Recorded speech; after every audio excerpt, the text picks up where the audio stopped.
Welcome to this, which is the first of a group of 3 topics that's going to look at the production of food around the world. And in this one, I'm going to be giving you an overview of global food production.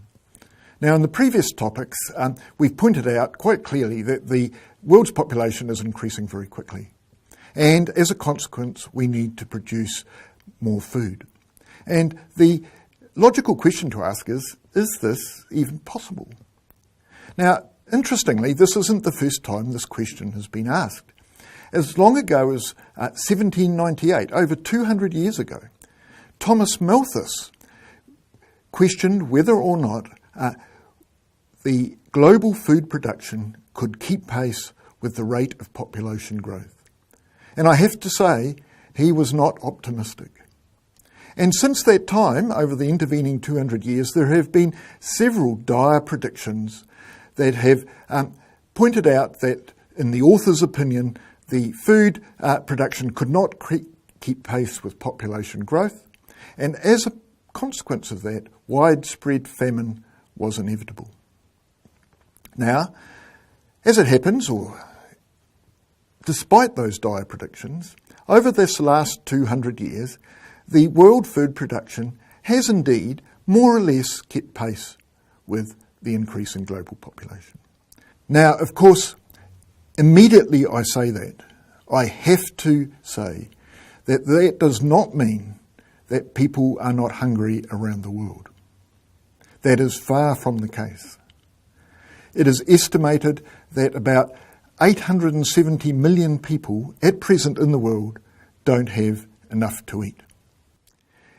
Every 5 seconds, someone somewhere in the world dies from malnutrition or a related disease. Now, I've got here a map of the world that's been coloured in according to the percentages of the population that do not have enough to eat.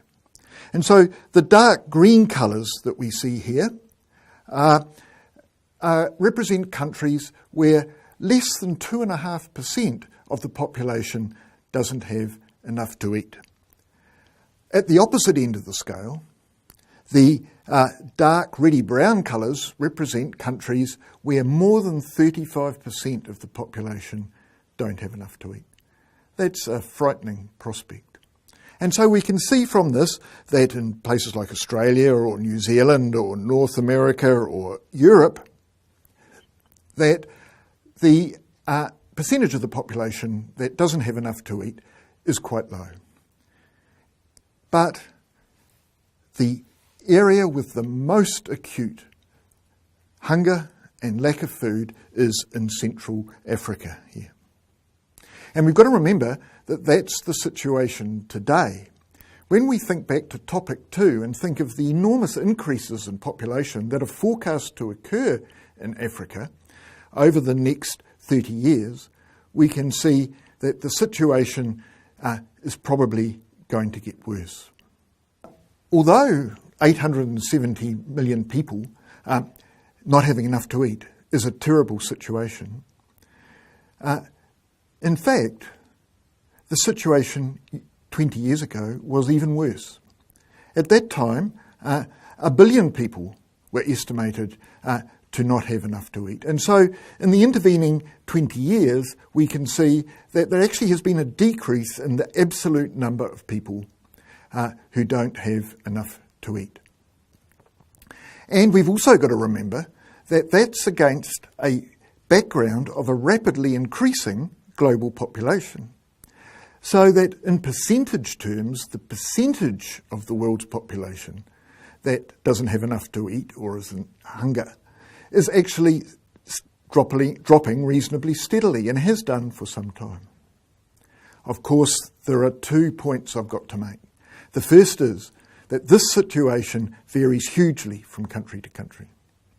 And the second is that there's this huge disconnect, as always, between the blithe assurances of people like me talking about the percentage of the world's population that is hungry and the grinding, terrible reality of those people that are in that situation.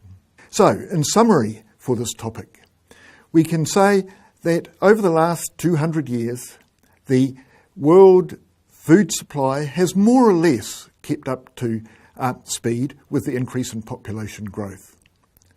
And the FAO forecasts that this is likely to continue to be the case in the future. But, as we've also seen, that by itself is not enough to prevent hunger in the world. And along with improving the technologies of food production, we also need to make big improvements to our political and economic frameworks so that we can make sure that the food that is grown gets to the people who need it. Now, in the next topic, we're going to drill down a little bit and have a look at the quantities of plant-based food that are produced around the world.